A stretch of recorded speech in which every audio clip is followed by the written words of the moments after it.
Good afternoon everyone. हमारा 2 chapter complete हो गया है। कल मैंने जो है फर्स्ट चैप्टर का जो है आप लोगों को नोट्स भेजा था। कल जो है सेकंड चैप्टर का नोट्स भेजूंगा। आज जो है हम चैप्टर 3 कृषि के बारे में पढ़ेंगे। कृषि सबको पता है, सबके आसपास होती है और भारत का प्राचीन व्यवसाय कह लें, प्राथमिक क्रियाकलाप कह लें या प्राथमिक कार्य कर लें, वह कृषि ही है। ठीक है ना बच्चों? चलिए बुक रीडिंग के साथ साथ ही पढ़ते चलेंगे। प्रारंभिक वर्षों में जो है हजारों वर्ष पहले जो है हमारे पूर्वजों ने कृषि को चयन किया और फसलों में मुख्य रूप से खाद्यान्नों का उत्पादन किया जाता था। परंतु बदलते परिवेश में जो है आज कृषि का व्यवसायीकरण हो गया है। आज जो है हम सिर्फ खाद्यान्नों का उत्पादन नहीं करते हैं, बल्कि बहुत सारे कच्चे उत्पाद जो कृषि से तैयार होते हैं, जो बड़े उद्योगों को उपलब्ध कराए जाते हैं। यह हम दूसरे शब्दों में कहें कि आज कृषि का व्यवसायीकरण हो गया है। पहले सिर्फ जो है आजीविका के लिए कृषि किया जाता था, परंतु आजकल जो है आजीविका के साथ साथ जो है मुनाफे या लाभ के लिए भी कृषि की जाती है और बढ़ती हुई जनसंख्या को अधिकाधिक खाद्यान्न की भी आवश्यकता है। सही है ना? चलिए दूसरा महत्वपूर्ण तथ्य हमारे सामने आता है कि भारत के बहुत सारे भागों में जो है कृषि की जाती है या भारत में कृषि कार्य करना संभव है, परंतु एक समान जलवायु ना होने की वजह से अलग अलग प्रदेशों में अलग अलग प्रकार की कृषि की जाती है या अलग अलग फसलों की कृषि की जाती है। साथ ही कृषि जो है पूरे वर्ष भर की जा सकती है, लेकिन वो हर जगह संभव नहीं है कि पूरे वर्ष कृषि की जा सके।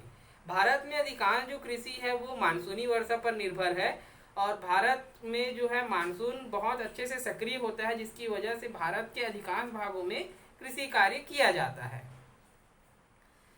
कृषि के अंतर्गत जो है धान, चावल, ज्वार, बाजरा, चना, सोयाबीन, मूंगफली, दलहन, तिलहन और खाद्यान्न फसलों की कृषि की जाती है। ऐसे क्षेत्र जहां पर कम बारिश होती है वहां पर मोटे अनाज उगाए जाते हैं, जैसे ज्वार, बाजरा, मक्का। ठीक है, जहां पर अच्छी बारिश होती है ना, वहां पर जो है चावल की खेती की जाती है। कुछ क्षेत्रों में गेहूं का उत्पादन अधिक होता है, कुछ क्षेत्रों में गन्ने के उत्पादन अधिक होते हैं। इस प्रकार हम देखें तो भारत के जो है अधिकांश क्षेत्रों में कृषि का जो है कार्य किया जाता है। छत्तीसगढ़ के कुछ क्षेत्र जो है सिंचित हैं। सिंचित क्षेत्र मतलब चूंकि भारत में एक चीजें देखने को मिलती है कि चूंकि मानसून सक्रिय होने की वजह से क्या होता है कि पूरे प्रदेश में कृषि की जाती है, लेकिन मानसून समाप्त होने के बाद का जो मौसम है उसमें जो रकबा है कृषि का वो घट जाता है। रकबा मतलब वो क्षेत्र कम हो जाता है। क्यों? क्योंकि भारत का जो बहुत सारा भाग है वह सिंचित नहीं है, अर्थात वहाँ पर सिंचाई सुविधा नहीं है। केवल उन्हीं भागों में जो है वर्ष भर फसलें ली जा सकती है जहाँ पर सिंचाई साधन उपलब्ध हैं।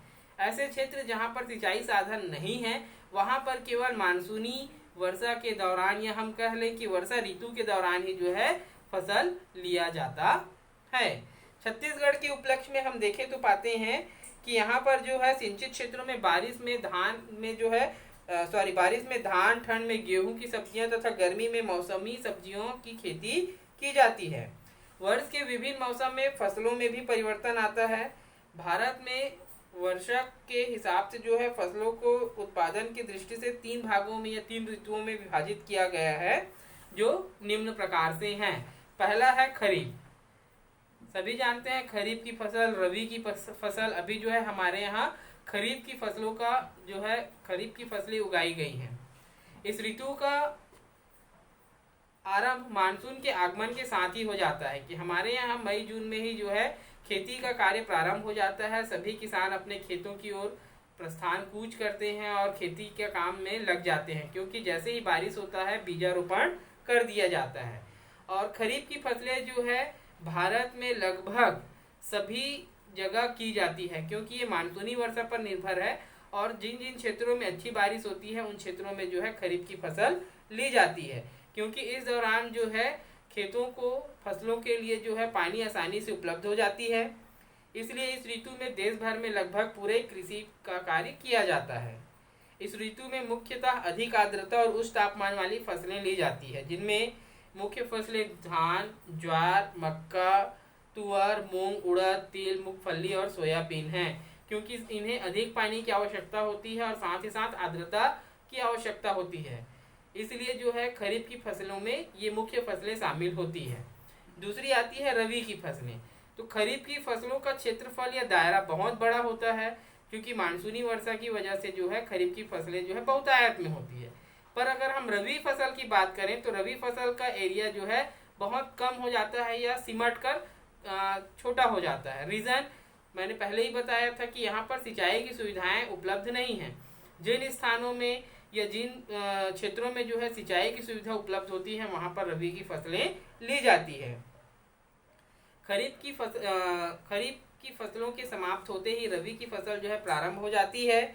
इस ऋतु में वर्षा ऋतु की तुलना में कम बारिश होती है।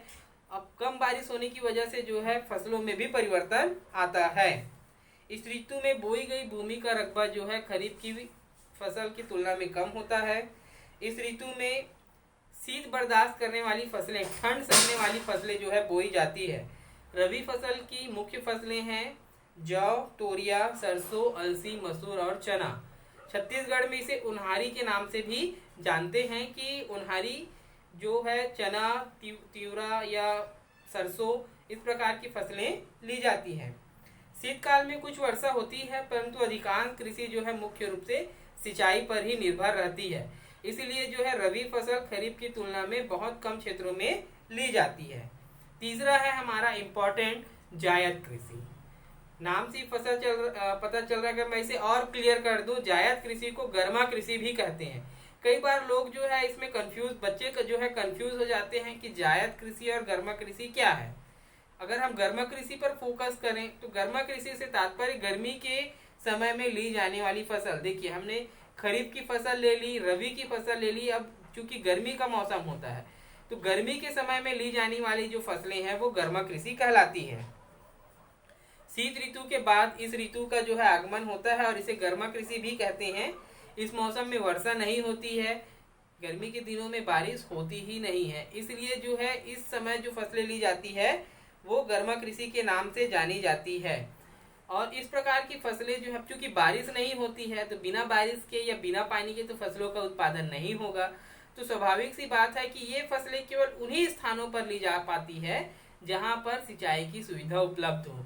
आप देखे होंगे कि गर्मी के दिनों में तरबूज बहुत ज़्यादा, ककड़ी बहुत ज़्यादा मार्केट में उपलब्ध होते हैं। ये ऐसी फसलें हैं जो नदियों के किनारे ली जाती है ताकि नदियों से उनको पानी मिल सके। आमतौर पर इस फसलों में नदियों के किनारे, झील के निकट के मैदानों में, सिंचाई युक्त भागों में जो है इस प्रकार की फसल ली जाती है। अधिकांश भूमि पड़ती पड़ी रहती है और ये मौसम ग्रीष्म काल की फसलों का है। इसमें उच्च तापमान को सहने वाली, देखिए हमने रबी की फसल में देखा कि शीत सहने वाली फसलों को उगाया जाता था। अब चूंकि गर्मी का मौसम है तो गर्मी में क्या होती, बहुत तापमान रहता है, हम लोग सब घर में छिपकर बैठे रहते हैं क्योंकि बाहर निकलने की हिम्मत नहीं होती है। ऐसी स्थिति में इस मौसम में जो फसल ली जाती है वो उच्च तापमान को सहने वाली फसलें होती है। प्रमुख रूप से जो है खीरा, ककड़ी, तरबूज और सब्जियां शामिल हैं। इसे ही गर्मा कृषि या जायद फसलें कहते हैं। इस मौसम में सिंचाई आधारित धान की भी खेती की जाती है। बड़े बड़े जो लोगों के पास फार्म हाउस, ट्यूबवेल में सिंचाई की सुविधा होती है उन जगहों पर जो है धान की खेती भी की जाती है। आप भी देखेंगे कि आपके आसपास जो है बहुतायत में धान की खेती गर्मी के मौसम में भी होती है। तो धान भी जो है जायद फसलों के अंतर्गत आता है। लेकिन मुख्य रूप से हम देखें तो खीरा, ककड़ी, तरबूज ये ऐसी फसल है जो गर्मी के दिनों में सर्वाधिक मार्केट में उपलब्ध होते हैं। इन्हें ही जायद फसल या गर्मा कृषि कहते हैं। ठीक है बच्चों, कोई डाउट होगा तो जरूर पूछेंगे। Thank you.